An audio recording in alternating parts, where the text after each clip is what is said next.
Jimero. Yo! Ay. Okay, tayo. Okay na. At pa natin yung ano rito. Pamatin eh. Lord God, maraming salamat po sa pagkain na inihain sa aming harapan, Panginoon. Lord God, sana magsilbing lakas ito sa amin sa araw-araw. Lord God, pagpalain mo kami, Panginoon.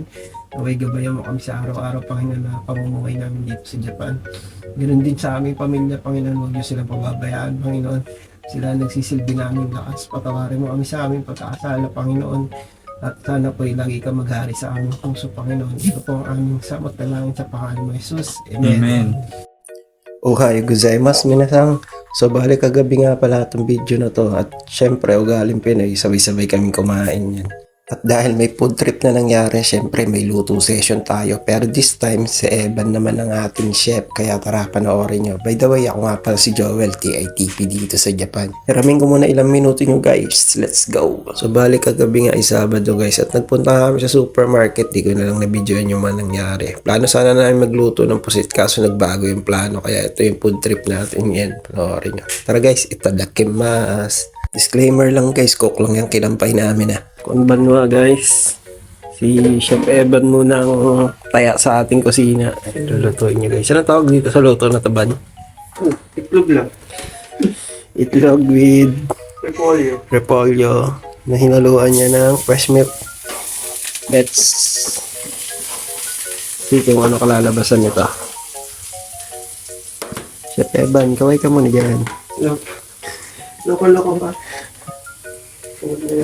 Ayan na po, minekos-mekos na yung sibuyas at bawang natin guys. So ayan guys, sinaboy na yung repolyo natin. Mga 2,000 repolyo siguro yan. Hindi sa 2,000 repolyo. And then mekos-mekos ulit. Mekos with Chef Evan Sang. May pagkain na talaga tayo dito guys. Namili si Joshua ng tongkatsu. Tag-iisa kami.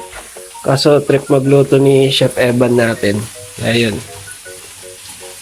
Tikman natin yung niya. Recipe for today's. Ito yung pangalan. Ginisa mix. Baka naman. Ito yung pampasabog ni Evan. Dali wala tayong magic sarap. Yan, mga 2 kilo yung lalagay niyan. Yun nga man. Ang tila. Tapos 100 drog na paminta. Yun nga man. Eto na guys, ibinuhos na yung magic dough. Hey. So ano nga to, no? Parang sarsyado, no? Sarsyadong repolyo with Chef Evan Sang. Hey! Ito na guys, yung finished product ni Evan Sang. Hey! The best. Kaya tayo guys, itadakimasu! So bala hanggang dito na nga lang guys. At eto nga yung mga naging food trip natin. Sobrang busog kami dyan. Wait nyo i-upload natin mamayang gabi guys. At gagala kami ngayong Sunday. So bale ito ang ating agency. Ito ang ating school. At andito na rin ang mga taong kailangan nyong hanapin para makapunta kayo dito sa Japan. Chikai made sayonara. Soshitigo shicho arigatou gozaimashita.